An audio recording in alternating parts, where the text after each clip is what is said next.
So we're delighted to have Thomas Macpherson here with us today. He is the Managing Director and Chief Investment Officer of Itai Investments. Since the company's inception in Q4 of 2018, the annual aggregate fund investment returns through December 2020 have been a remarkable 20.2% versus 14% for the S&P 500.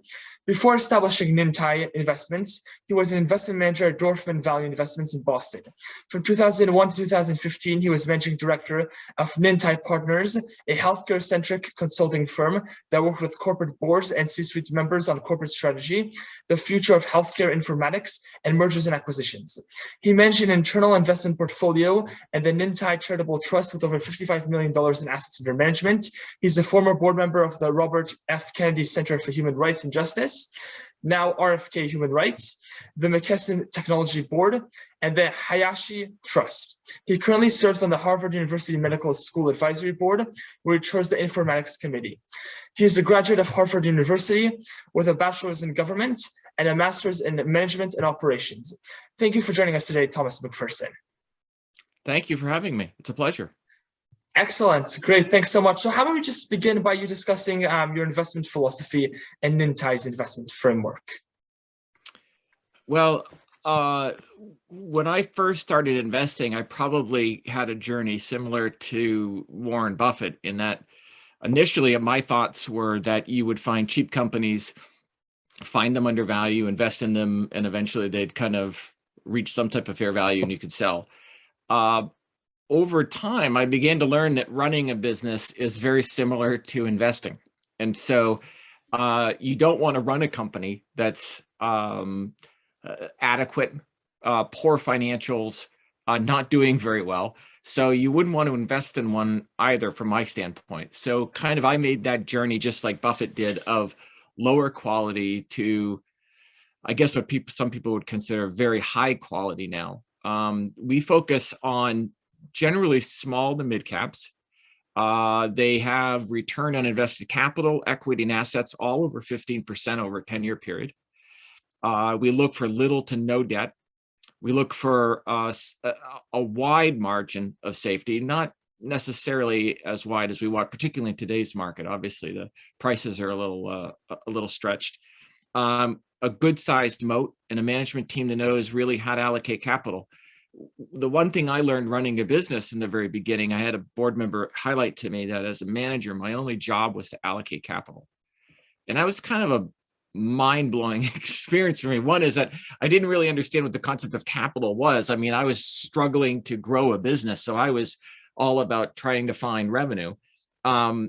And then looking at allocation of capital. And he taught me an awful lot about that. And the first thing I learned was look for companies where managers are great allocators of capital. And if you do that, you partner with them over the long term, you generally do pretty well. Yeah, I think that makes a lot of sense. Can you speak a little bit about the experiences that you had, let's say, between when you graduated from college and between when you started your own fund, and how those helped to, build you up to the position and the knowledge that you had when you started your fund? Sure. When I first got out of school, I was a management consultant by training. We started a company, we eventually sold it, and then I started a new company. It was pretty much exclusively healthcare consulting over 15, 16 years. What we did was we structured the company in a way kind of like Berkshire, which was that we wanted to measure the success for our investors by increasing the book value of the company. So our investors were able to look every year and say, I've got my shares, this is how much my shares are worth now. Obviously being privately held, it was really just the value of what we owned, the assets. Those assets originally were very small, but what we did was we started a investment fund, and that grew pretty significantly. We achieved about 45% returns over 10, 12 years. But that was in that real boom period where just about anybody could do pretty well. And in doing so, I really began to realize that the pleasure I had was less in consulting and more in managing money. So after getting diagnosed with cancer, I did my treatments, I got better, and I decided that I didn't want to consult anymore and I really wanted to manage money. So what I did was I kind of took the back way into it, which is a little bit different. I wouldn't advocate it for many people to try, but I recognized that I had no experience in investment management other than this stuff that I had been doing, which is very hard to kind of show people. So what I decided was I would essentially volunteer. I met John Dorfman in Boston. John is an extraordinary old-fashioned investor. He and his wife run Dorfman Value Investing. He is the nicest guy you'll ever meet. He's also got a great record over the long term, but just like all of us, has taken a beating the last 4 or 5 years. And John took me under his wing and allowed me to start small, and then eventually began managing some of the portfolios that he had. And then a large investor heard me speak at a conference and came and offered me some money. And so we spun off and started my own firm. Yeah, I think that's really fascinating. And so would you recommend, how valuable do you think it is to have a consulting background before you go into an investment management industry? Like, for example, would your recommendation to, let's say, college students today be, go work for a few years as consulting, learn about these different businesses and then go into investment management, or directly go into investment management? Well, there's two parts to the business side, which I think should be intriguing to an investor. The first is understanding that an investment is part of a business. So if you understand that, then that's great, right? So understanding what makes a successful business, I think, is the top tier of what you want to learn. After that, if you get into management consulting, look, if you can get into something where you have a real specialty, for me, we ended up focusing on healthcare informatics almost exclusively. It allowed me to have a sweet spot where we've, over 50% of our funds have been in healthcare for over 15, 20 years. So yeah, that's a sweet spot for us. But having said that, if you had to ask me, I would say if you're going to go into management consulting, use that time to learn what makes a good business a good business. You don't have to learn about some specific industry. The understanding how to allocate capital, how management does it, how a good company continues to remanufacture and broaden its moat, that type of stuff you can learn in management consulting, and it's critical. Yeah, I think that makes a lot of sense. And so you mentioned a lot of investments are in healthcare. What in healthcare, I guess, do you find most interesting? Is it more, let's say, pharma? Is it biotech? Is it healthcare suppliers? What are your thoughts on that? Yeah.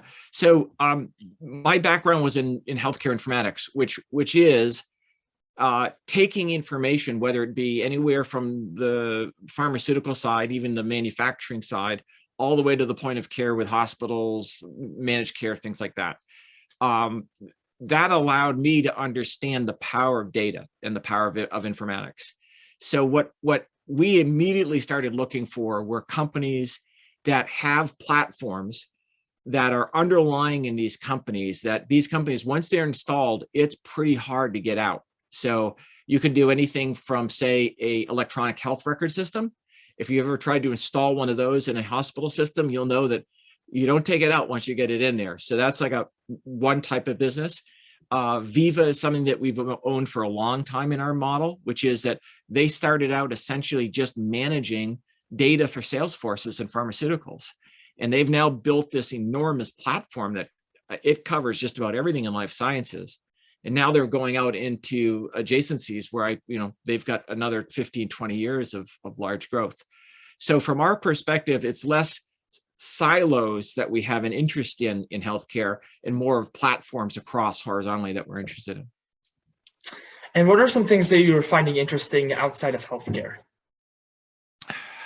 Well, of course, naturally, we look to move that knowledge we have of informatics outside of healthcare to something else. So we find that generally companies that have platforms and do well, they're highly profitable. They rarely carry any debt. They have high return on invested capital. They have wide moats, and generally they're run by businesses that are pretty savvy. So an instance of how we kind of move to different industries, but within that same kind of horizontal look, is that SEI Investments is a classic example, a company that provides platform for investment companies. It allows them to manage all of their investments, manage all their reporting, It's a gem of a business, highly profitable, no debt, high return on capital, pays about a 2% dividend. And it's a great little company that's going to chug along for a long time. I mean, once you get these kind of platform companies, the idea is that they embed themselves deeper and deeper and deeper into these companies, and the growth is unlimited, both within the company, the current customers they have, and then also adjacencies and other, either within that industry or even adjacencies outside of that industry. So that's what we kind of look for, and the model's worked in healthcare, and it pretty much works across the board. Yeah, I think that makes a lot of sense. There's been investors in the past who have sort of advocated, they've said, just look for stocks that have, a low price to book and just buy a basket of those. And, you've seen studies where it said those have outperformed, or just do some combination of return on invested capital and another sort of metric that demonstrates how cheap something is.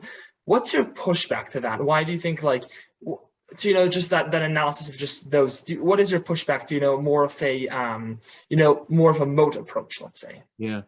Well, I mean, the first thing I've pushed back on is I say to people, I'm too lazy to do that kind of thing. It's a lot of work. I mean, you have to find a lot of companies, first of all, and they generally you trade a lot within that portfolio. I mean, once that price to book goes up, or price to sales, or whatever that metric you're using reaches what you want, you have to shift it out and find another company.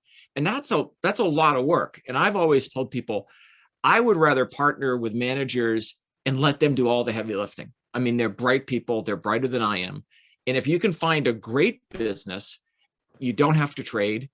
You don't have to be looking for new companies. You can keep your costs down, and you can stay within your circle of competence. I think what people get in trouble with, I'm painting with a very broad brush, obviously, is that when you get into these low price over book, price over sales companies, it's very hard to get some type of circle of competence. And it's really not a circle. It's more kind of a competence within either an industry or, as I said, across horizontally, because you have a tendency to pick them from wherever you can find them. And there's a real opportunity to find something or to invest in something that, it's not going to do well, and it'll crush you.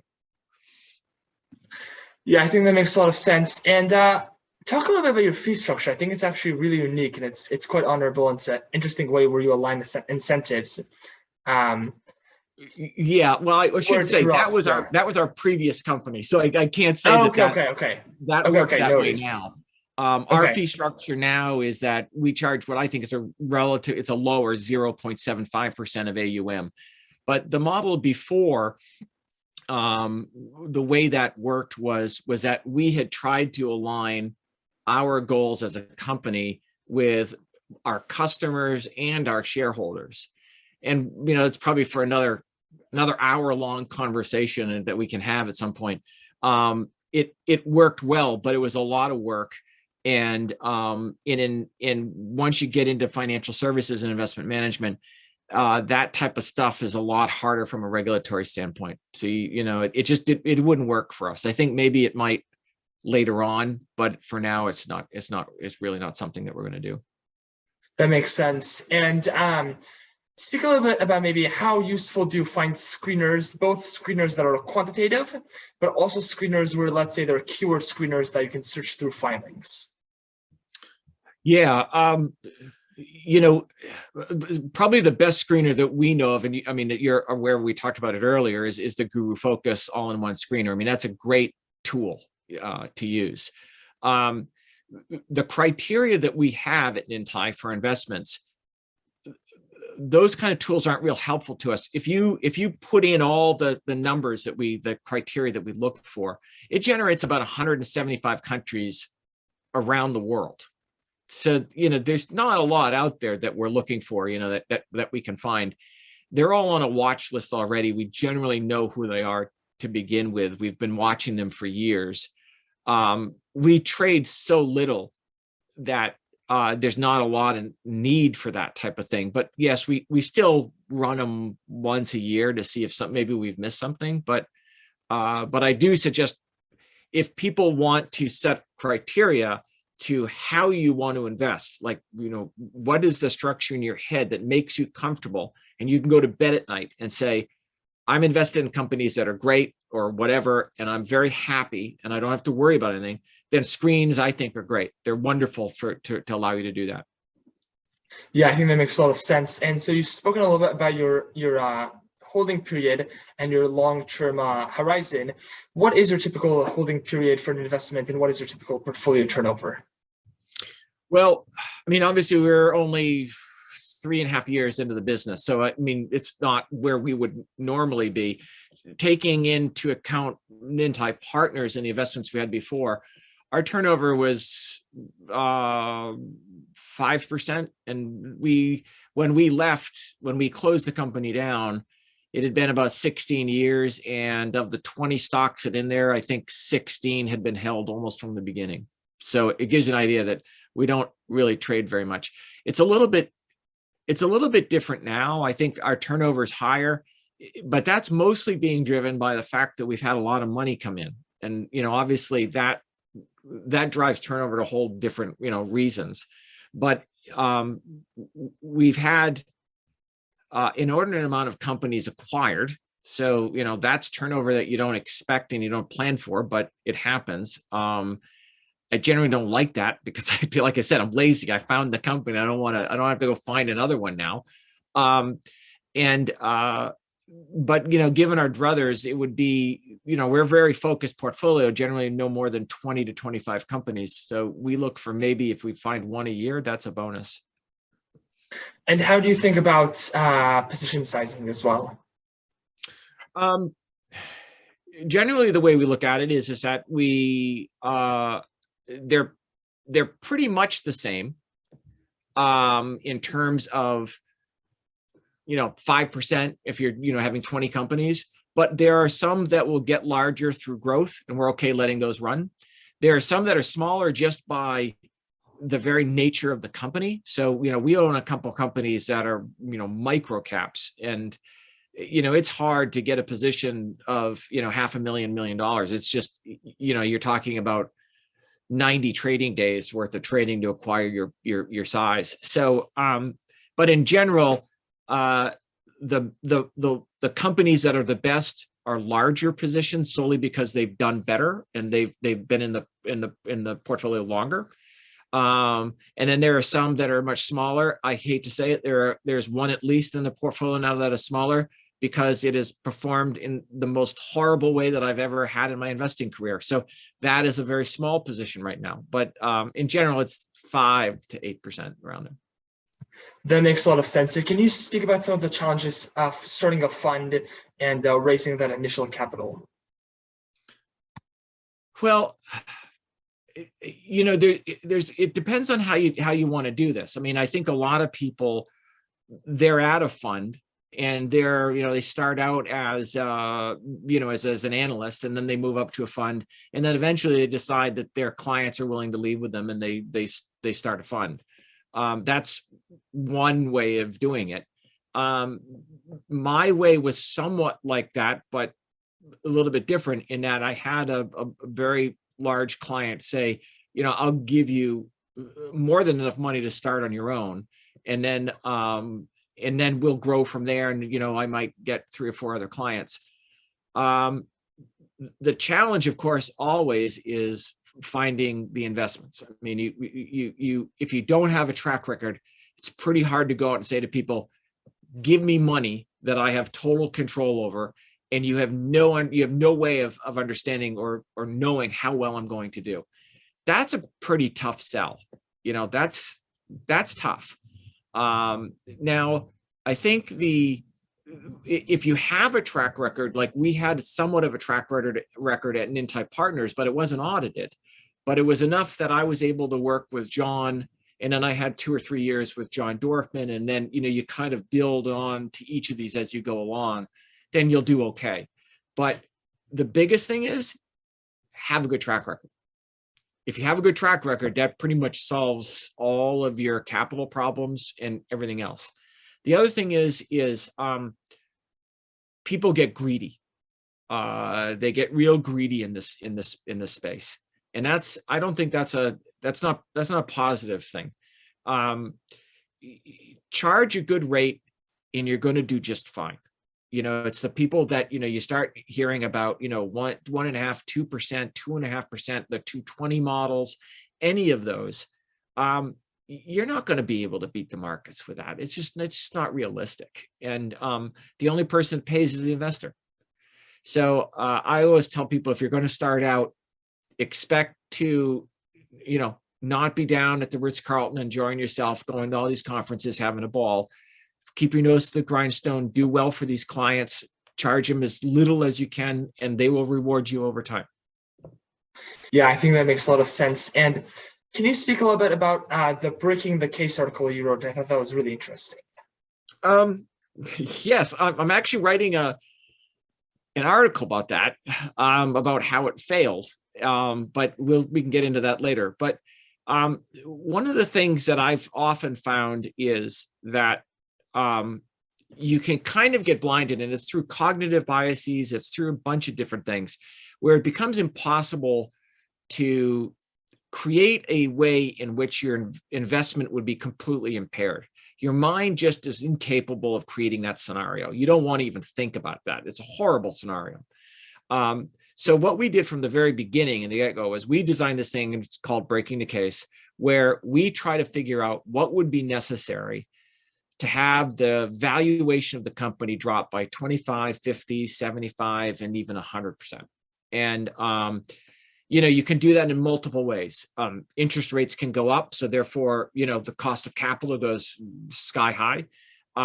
They take on enormous debt. They do bad acquisitions. The market collapses. Their product is recalled.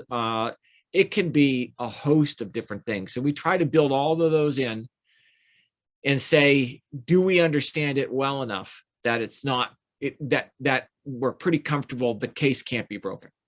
And like I said, we've done pretty well with that until last year, where we didn't do it. So can you expand upon that a little bit? How did it fail? I'm guessing it's because of COVID, but No, it actually wasn't because of COVID. It was entirely on me. It was not on the team. It was not on my researchers. It was not on anything. There's a couple of reasons why. One is I was clearly not robust enough in breaking the case. I didn't think it through enough. The stock had dropped by 40%, and I thought, boy, this is our chance. I had already owned the stock and I'd made money on it. And I thought I understood it pretty well. So one is, I didn't break the case. Second was, it was clearly outside my circle of competence.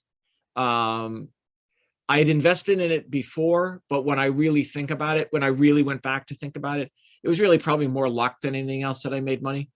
And pretty much every part of the business, whether it be regulatory, government, the business itself, I didn't get any of it right. And this stock dropped 80% in 2 days. And it was crushing. I mean, it's been 9 months now, and it eats me up every day. Every single day, it still eats me up that I did something that I've written about. I've talked about it in a book I've written. I've talked about it to investors. I pride myself in doing it, and I did everything that I wasn't supposed to do. And it was hugely disappointing. It was huge. It took a tremendous hit on our record, tremendous hit, which was also very disappointing. But most of all, the client suffered. I mean, that's the hardest part. Now, granted, people always tell you it's still a paper loss. We haven't sold it yet. But boy, paper or not, it's real painful, and it eats you up that that clients have given you money, and we've done well for them, but boy, it hurts when that happens, and like I said, the fault is all mine. It's not on anybody else. So it's been a painful process. I'm going to be publishing something in the next 2-3 weeks. I think that'll be talking about it. We look forward to reading it. And talk a little bit about your book. What do you believe are its key takeaways? I think the biggest thing was that when I wrote the book, first of all, I never had any intention of writing a book, and I had started writing for the website Guru Focus, and the next thing I know, I was writing 3 pages here, 3 pages there, and kind of like when they say a billion here, a billion there, you're talking about real money. suddenly I was up to 450 pages of articles. And they had come to me and said, several people come to me and said, would you be willing to put these together and make it a book, which sounded like a very easy thing, which it is not. It's another thing I probably should have thought about. And the editing actually took longer than writing the book, if you can believe it. But the book, in essence, is about, you don't have to be a rocket scientist to do well at value investing. I mean, you have to keep your emotions in check. You have to invest for the long term. You have to invest in high quality. And if you do that, and you keep your wits about you during these times like today, or what seemed like was going to be today, you're going to do just fine. And you just need to hang in there, and you need to be patient, and you need to pick good companies. The book was written as a way so that what I tried to do was to bring in a whole bunch of different types of topics, so that it wasn't just this kind of dry book about investing, but it was about, consilience, about biology, history, biography, and how all that can be used as an investor. And the book uses a lot of that in it. Yeah, I think that makes a lot of sense. And can you speak a little bit more about how you analyze the management, please? Well, to me, it starts with return on invested capital. I mean, generally, and I say generally, a company that manages capital well is good management. Now, they can be lucky sometimes, they can be unlucky sometimes. So, you have to do that. So that's number one. I look at return on invested capital. The second is I look for how much do they write about their mistakes, openly, honestly. People have always said to me in this article that I'm just writing now, have always said to me, Tom, you talk about your mistakes too much. And I don't think you can. I think you need to talk about them a lot. And Charlie Munger, it's not a quote that people use a lot for Charlie, but Charlie's said something along the lines of, I love it when somebody talks about being a horse's ass, because it really makes them a better manager. And it makes me a better manager when I talk about being a horse's ass. And I think there's a lot of merit to that. So I look for that in management. That's the second component. And then the third is, I know this sounds crazy. It depends upon the company and whether you can have access to the management or not. Smaller companies, you do. I like to read about their personal habits. Like, when I hear about that the company just bought a new jet or a new helicopter, or, he's got 8 cars, he's got a car collection, I'm not excited about that kind of management. I mean, I live pretty frugally, and I try to live pretty frugally because I don't want to charge my clients a lot. And I that's not my job. My job is to make them money, not make money and then take it back from them by charging them a lot. And I think management should operate the same way. I think managers should focus on making good returns for investors, high returns on capital, and living an ethical and a good life. And I think if those are in place, I think you don't have to worry too much that they're going to really screw things up. Absolutely. I think that makes a lot of sense. And overall, compared to in the past, do you believe that it is getting easier for companies to maintain their moats as a result of global scale, or harder for companies to maintain their moats because of the rapid pace of technological change? I don't know if you can really, say in general one way or the other. I mean, I think, it depends upon not only the industry vertical, but also that horizontal thing that I was talking about. I mean, if you're a pharmaceutical company, it's just as easy today to maintain a moat by getting an FDA patent for 14 to 18 years than it was 30 years ago. So, not much has changed there. If you're in the technology business or you're making sneakers or something along those lines, then I would probably argue, yeah, I mean, it's pretty quick out there, and you got to be quick on your feet to make sure your moat, is in place.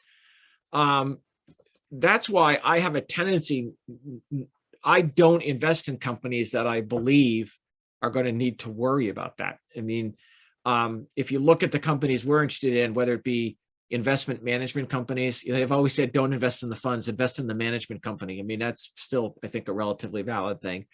Healthcare, informatics, pharmaceuticals, any of those companies, they don't really worry very much about where the world is going, or, gee, things are going to shift under our feet pretty quickly. Do they shift? Yes, but not anything like you see in the semiconductor business, something along those lines. So, we don't invest in companies that worry about that. So I don't give it a lot of thought, but I don't think you can paint with a broad brush on that. Yeah, absolutely. I think that makes a lot of sense. And students were pretty interested in some of the previous companies you mentioned. So let's start with Viva Systems. I think you're still holding it from my understanding. What is your thesis for the company? How did you find the company originally? Those types of things. Well, Viva was on my radar as a consultant when we were consulting to pharmaceutical companies, life science companies. Viva was in there at the time, and they were just beginning to make a mark in the sales and promotion side, meaning sales of the sales force going out and then promoting to physicians. They were just into that, growing that part of the business.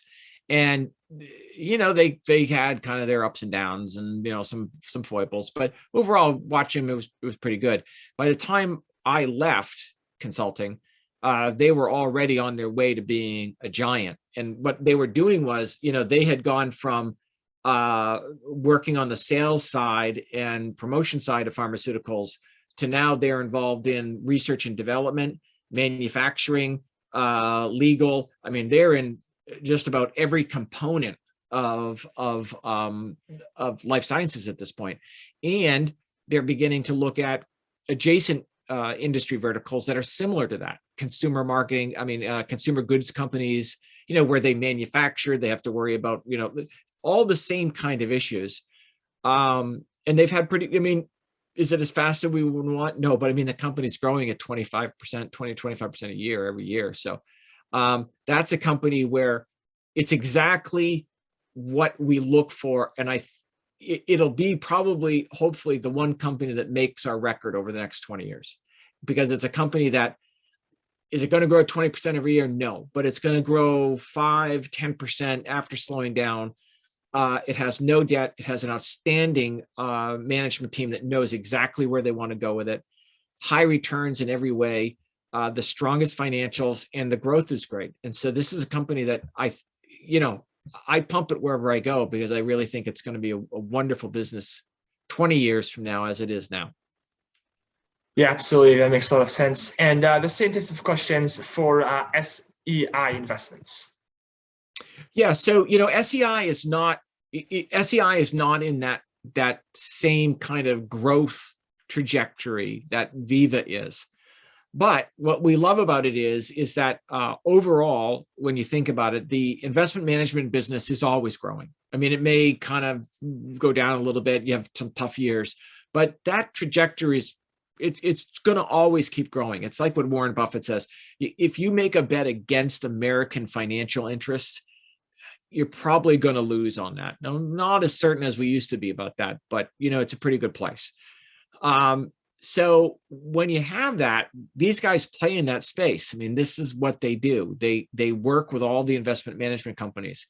And just like Viva, their job and their intention is to embed themselves further and further and further into these companies. So if you can embed yourself further and grow current customers, add new customers in an industry that's constantly growing, those three growth factors add up to a pretty good percentage over 20 years. And so, SEI is kind of that same model for that. So. And similar questions as well for iRadimed. Oh, iRadimed. iRadimed is actually a very different business. iRadimed is a business where if you've ever been a patient and you needed to get a MRI done, which is a large magnet, what you do is you go in, and if you have any metal, of course, it all has to come out. Well, if you're in the hospital and you're on an IV pump and you go in and you have to get an MRI done, they have to run 100-foot cord in there, or they have to disconnect you and take the pump out and leave it outside the room. For many people, that's not possible. You can't do that. So this a gentleman created a non-metal pump essentially, and he started the business. He sold the business. The people who bought it drove it into the ground. He started a second business doing the same thing, and now he's pretty much got a monopoly mandated by the FDA, where nobody's even close to getting, something that's going to. So now he's got this pump that can be in an MRI. Now, again, is it a fast moving business? No, not really. It's not really not fast growing. It's probably 2 to 3%, but you have that part of the business. And then he's looking to expand to get more things into that room. So not only do you have a pump, but you also have to have a machine that tells you what's going on. So he's designed a non-metal monitoring machine. So that monitor now can go in along with the pump. So he's adding new technology, new products into the space, which is protected, completely protected by FDA patents.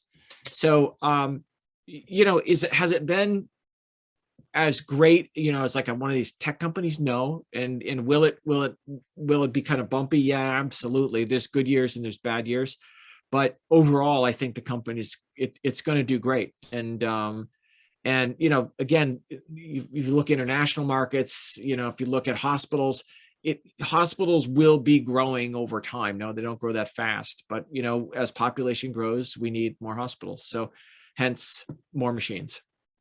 That's the bet absolutely. there. Absolutely, that makes a lot of sense. And can you it can be a current investment or a past investment, but maybe one more case study of a success that you've had, and one more case where the investment didn't go as planned, the thesis didn't go as planned, and it ended up being a failure? Oh God.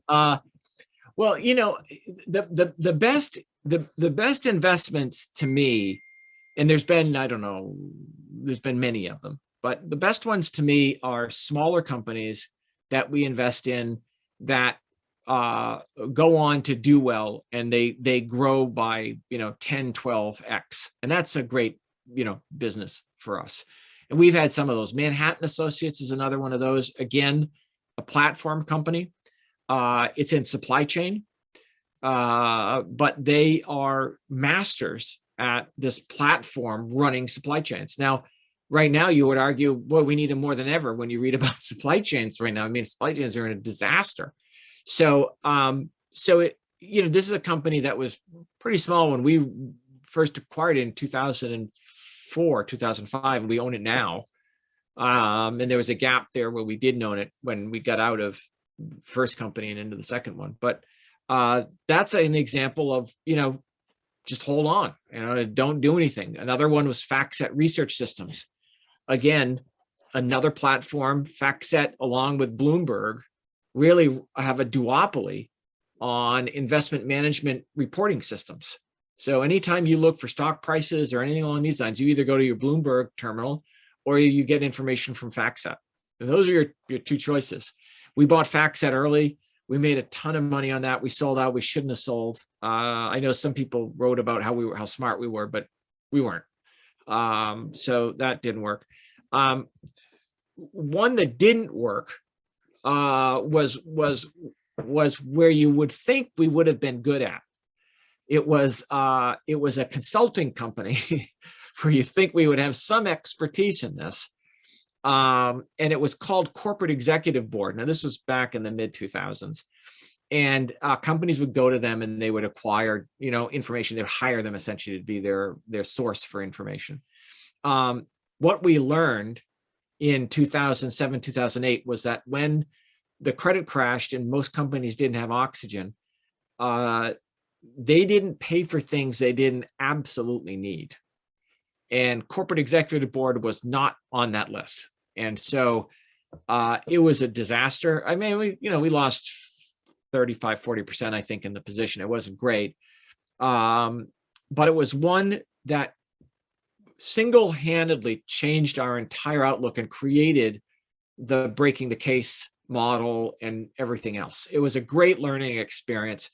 Again, I feel worse for the clients who, we invest with the clients. So, I took a beating as much as they did, but you feel bad that, that happened. You don't get everything right, but you don't like to see those. But it was a great learning experience. I think I wrote about it maybe 10 years ago. It might even be in the book. I'm not sure. Yeah, absolutely. And what company in the world do you believe has the best business model? You know, it really depends, right? I mean, to me, it depends on what's the best business model for consumers, what's the best business model for shareholders, what's the best business model for workers, there are a lot of amazing and great business models out there. You can run down the list from Google all the way down to 5 or 10 man shops or 10 person shops. So I'm always hesitant to say, oh boy, that's like the best company in the world, or that's the best model in the world. I happen to think that the best model in the world is a company that can do right for its shareholders, for its employees, and for its community. And if you can do that in all three, and give each group what they need, that to me is the ideal business model. We've tried to set it up somewhat in Itai Investments, where we know that we're only as good as our employees. And so right now I only have researchers, but also the community. So 10% of all of our gross revenue is given to charity in local communities, because without the community help and without people really working hard in the community, we're not going to be worth anything.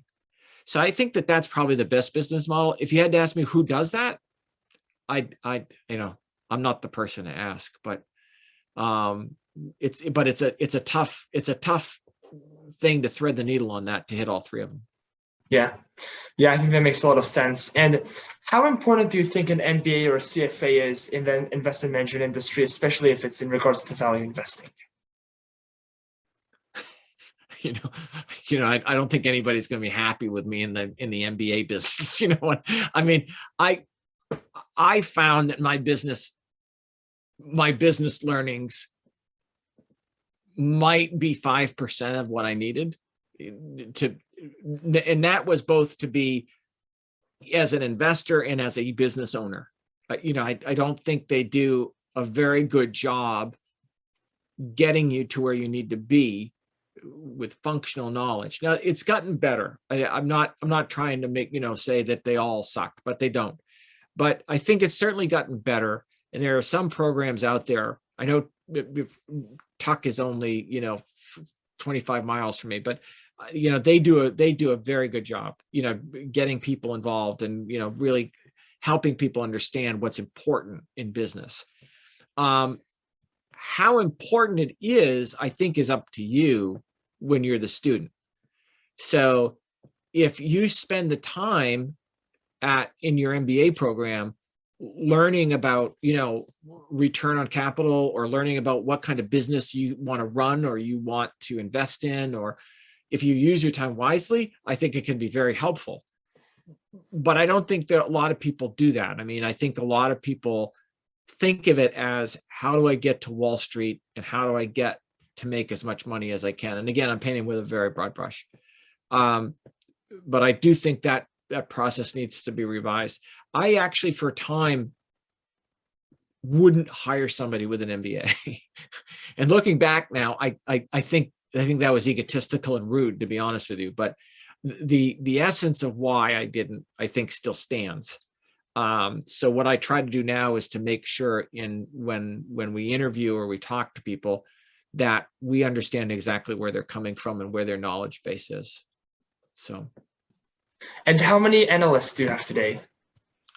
Well, we have 4 that are contracted, and then on top of that, I have a team of 12 to 16 people that we used to use at Itai Partners for consulting, that I still use for helping locate businesses or new business models or things like that.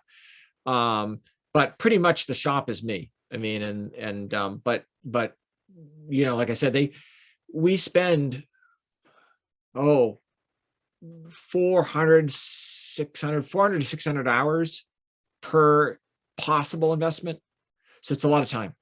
So and I need help with that. I mean, I'm not I'm not that bright, I'm not that gifted, and I need people who are really smart to do some of that stuff. So that's who we use. And what are you looking for in such individuals? If there was someone you knew at Brand, for example, that was a large fan of the fund and wanted to join the team or to apply for the team, what would you be looking for in the optimal candidate?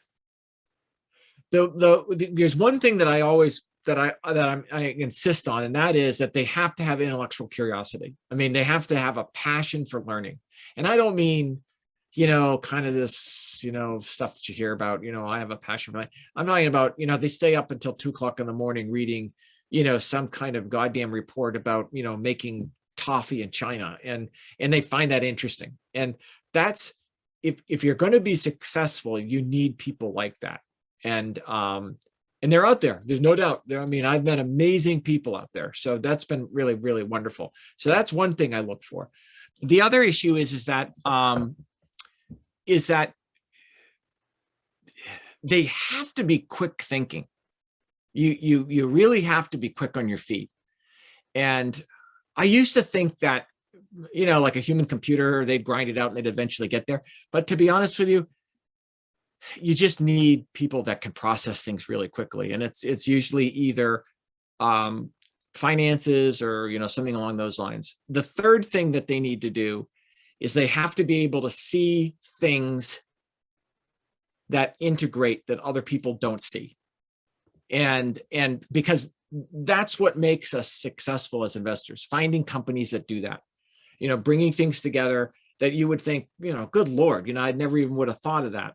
And we need people like that. And we've had them before, but they're to get all three of those, that's pretty hard to find. Yeah, I think that makes a lot of sense. And what are some of the long-term economic impacts that you see as a result of COVID? Again, it's almost like tentacles, where some industries did so much better, and then some industries did so much worse. My experience is in healthcare. And to give you an example, pharmaceuticals have done great. They've done wonderful. Life sciences has done very well. Biotechnology has done very well through the times of COVID. I used to serve in the board of a hospital. That's been a disaster. I mean, it's been an outright disaster for hospitals, trying to work their way through this. So, it's really hard, to come up, even within an industry, was it all bad or all good? It kind of varies. But I mean, obviously, I think the first thing that people, I think, didn't understand, and you need to understand if you're going to be an investor, is the enormous human cost. I mean, it's not talked about enough, but the amount of people who died and got sick is absolutely astonishing when you think about where we are today. And so from that standpoint, it's a human tragedy. That's the very first thing. A lot of stuff falls out of that, right? A lot of emotional stuff falls out. So people's behaviors change. They may not want to go out. They may not, they may be traumatized, a whole bunch of different things. Business models changed, because some industries are not going to come back the way they were. They're just not. And then, of course, there were opportunities to take advantage of from this. So I think you need to think about all three of those. But I always tell everybody, you got to first think about that human cost. I mean, that if you don't think about that, then you don't really understand what happened. And if you don't understand what happened, then you're not going to be able to understand how it affected business. Yeah, absolutely. And so you mentioned that some industries in your view were permanently impaired. Which industries are permanently impaired in your view? Well, I mean, there are some that you think of where they may come back. I mean, like the movie industry is a wonderful thing, right? So movie, on the production side, there doesn't seem to be any limitations, right? I mean, they've changed the model somewhat to reflect the needs of having to be aware of what's happening with all the COVID requirements. But when it comes to movie theaters, if this is a cycle that's going to keep going, which it appears to be, that we can't seem to get it under control, then movie theaters are never going to be the same again. I mean, somebody's going to have to rethink that model. And I don't know what it's going to look like. I'm not smart enough to do that, but somebody has to really rethink, what that's going to look like. And so you just have to identify which ones were affected and how, and you try to avoid the ones that were really hammered. Yeah, absolutely. And for a concluding question, what events were the most influential of your investing career? Well, there's probably 3 or 4. I mean, one is, without a doubt, it was having clients have the faith in me to manage their money. And again, I don't think people think about how large of a jump that is. And I've been blessed to have clients that have thought long-term. They've been patient with me. They have gone along with me for a ride for both good and bad. They've never questioned some of my decisions, even though they probably should have. So that's number one. I mean, beyond anything else, everything pales to that, because every night I lay in bed and I think to myself how fortunate I am that I do this job that I love and that I have these clients that do that. So that's number one. Number two is, the couple really bad calls that I made, like this one recently that I have, that's made a profound impact in my career. I mean, it's that one's going to sit with me for the rest of my life. And just like Corporate Executive Board did, and some others, those ones stick with you. It's amazing how they stick with you, but the 25 companies that were acquired and we made great money on, they don't seem to stick around in your thoughts. They're gone. But the bad ones, they last. And probably the last is just the people I've met in this business has been really extraordinary. I mean, I know it's easy to kick the shit out of the investment management business because everybody thinks that everybody's out to, make a killing. And we step on our foot enough that there's enough there. But, meeting people like John Dorfman, or, meeting many people along the way who gave me a hand up and gave me education and had faith. That's a third thing that you don't forget. I mean, I know I'm probably not answering your question about, what are the specific things that I think about, but to me, those are the things that really matter about in the long term about what's impacted me. I think those are really great answers, and I think this was also a tremendous session. Thank you so much for taking the time out of your busy schedule to meet with us today. Oh, thank you so much for having me. I appreciate it. Great. Have a great day. Thanks. Right, you too. Thank you so much.